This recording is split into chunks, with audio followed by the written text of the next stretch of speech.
Hey, what's going on, everybody? I hope you're having a great day. I'm hanging in there, just rolling with the punches. Happy Friday. Today my video is going to be entitled, Your Body is a Temple. You are what you eat. Your body is a temple. You are what you eat.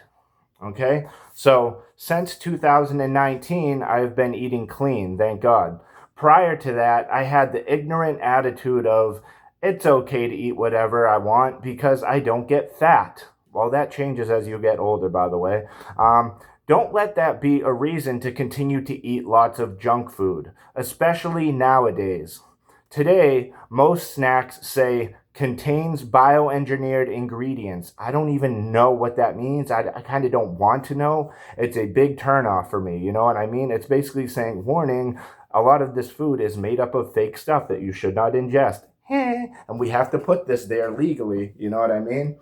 And I could talk about the FDA and all that, but that'll be a different video if I decide to talk about that. There's some disgusting, deplorable things there, but that's a different topic.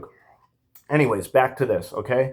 Real snacks should contain about 1 to 4 ingredients, not 17 to 23, for cripe's sakes. Like, what is going on? You know what I mean? Like, I don't want to be eating 20 different things if I'm just eating potato chips or whatever it is. You know what I mean? It should be sliced potato chips, sliced thin, and then maybe salt or pepper or something, and cooked in oil. We're talking 3 ingredients, 4 ingredients. You know what I mean? Not 10 to 25. Like, it's not right. If you go to other countries, a lot of these things you'll find in the American food are banned, are illegal. It's a no-no. That is the reason that we're the most obese nation too. So this is targeted and intentional from these companies. Trust me, we wrestle not against flesh and blood, but against principalities, against powers, against darkness in high places. You know what I mean?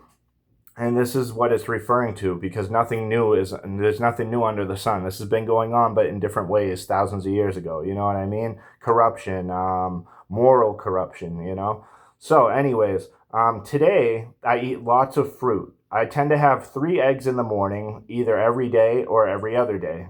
I eat yogurt in the morning. I make sure that I have probiotic and prebiotic in that type of yogurt, because it's really good for the gut microbiome and for your overall health.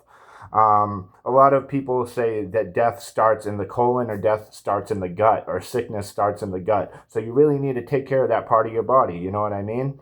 But anyways, like I said, in the morning I'll eat 3 eggs, or I'll have yogurt and lots of fruit. A lot of times no lunch. I'll just have dinner. So 2 meals a day, breakfast and dinner.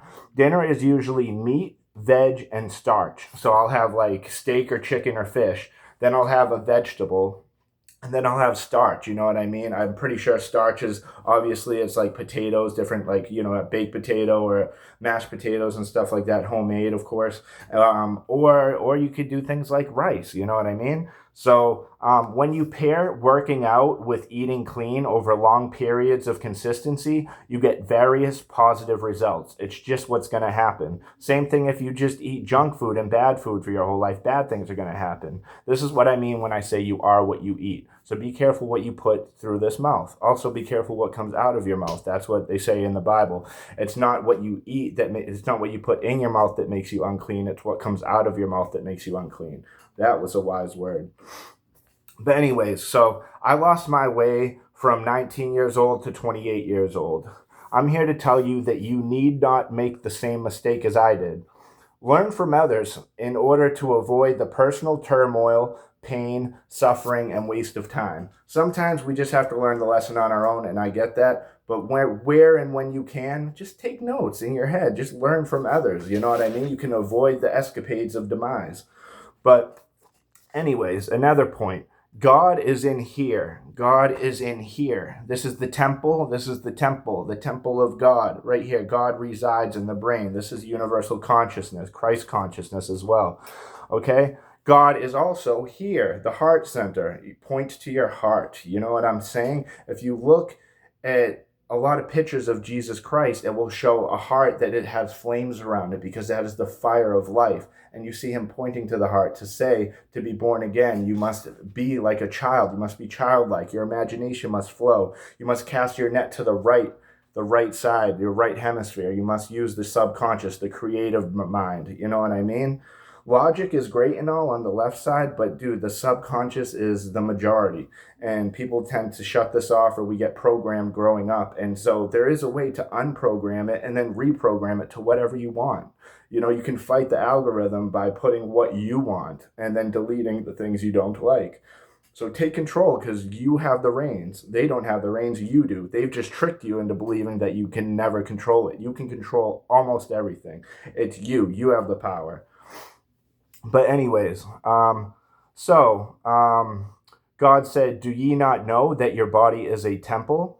So in that same respect, and purity that we place on the church, the external temple, that needs to be matched or preferably surpassed by the respect and purity that we place on our temple, the internal temple of God, okay? Why do so many of us treat others greatly, but treat ourselves so incredibly poorly? And this is an honest question.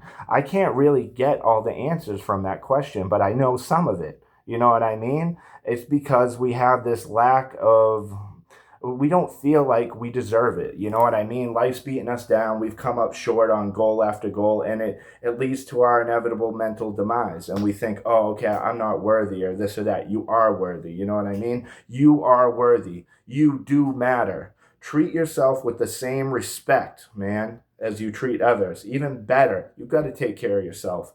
But that's all I got. You know what I mean?